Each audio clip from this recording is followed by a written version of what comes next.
ماوەی چەند ڕۆژێکە کۆمەری ئیسلامی ئێران بەنداوی داریانی لە ڕۆژهەڵاتی کوردستان گرتووەتەوە. ئەمەش ڕاستەوخۆ زیان بە ئاستی ئاوی دەریاچەی سیروان ئەگەێنێت.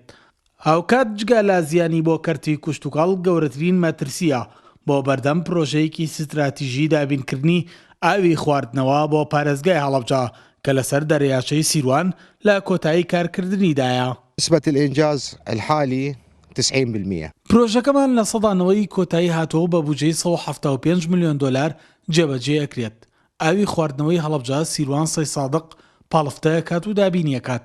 ڕۆژانە توانای پاڵاوتنی 50,000 متر چوارگۆشە ئاوی هەیە.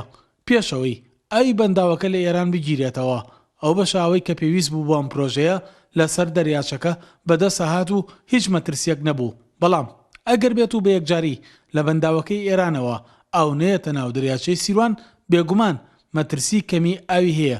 بەڵام لە ئێستادا ئێمە نازانین چەند ئاو لە ئێرانەوە دێت، بۆیە دڵیانین چەند لە بەردەم مەترسی داین.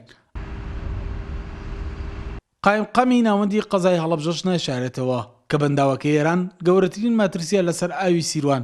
زیانەکەشی تەنها بۆ هەڵەبجە نیە، بەڵکو گەرمیان و پارێزگای دیالەشەکەوێتە مەترسیەوە. ئەو سەدە بۆ گۆڕینی ڕێڕەوی ئاوەکەی لەبەر ئەوە بە گرتنەوەی ئاوە ئەگەر حەلێک نەدۆزێتەوە توانم بڵێم گەورەترین کێشە بۆ مەسلەی ئاوی هەڵەبجە و حتا سی سادق و شوێنەکانی کە دروستە بێەوە مانگی 7 و 8 و 9 توانم بڵێم سیروان ئاوی تیان نامێنێت، چونکە من معلوماتم هەیە و خۆشم شارەزایەکی باشم هەیە لە ناوچەکە ئەوانەی کە ئەو سەرچاوە ئاویانەی تر کە باسییانەکەیت یا وشکەکە یا هیچ ئاوێکی وای تیان نامێنێت کە سوودی هەبێت بۆ ئەو مەشروعانە بە تایبەتی هی لێڵە هی زمکان سەرچاوە ئاویەکانی تر ئەو کاتانەی کە ئێمە پێویستیمان بە ئاوە بێت بۆ هەڵەبجە و شارەکانی کە ئەوانە وشکەکەن. بەڕاستی ئەوە ئەبێت لەسەر ئاستی حکوومەتی هەرێمی کوردستان و لەسەر ئاستی حکوومەتی عێراقی فیدراڵ قسەی لەسەر بکرێت، چونکە ئەو زیانە تەنها بۆ هەڵەبجە نیە. ئەگەر ئێمە ئەو مەشروعی ئاوامان نەبووایە هەڵەبجە کەمترین زیانی بەرەکەوت،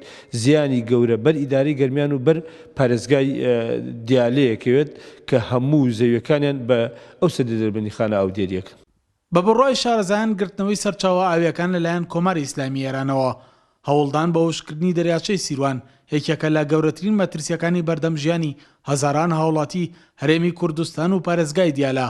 بۆیە پێویستە حکوومەتی هەرێم و عێراقی فیدراڵ لە گەورەی و مەترسی بەنداوەکانی ئێران بکۆڵنەوە، گفتوگۆ بۆ بەردانەوەی ئاو دەست پێ بکەن.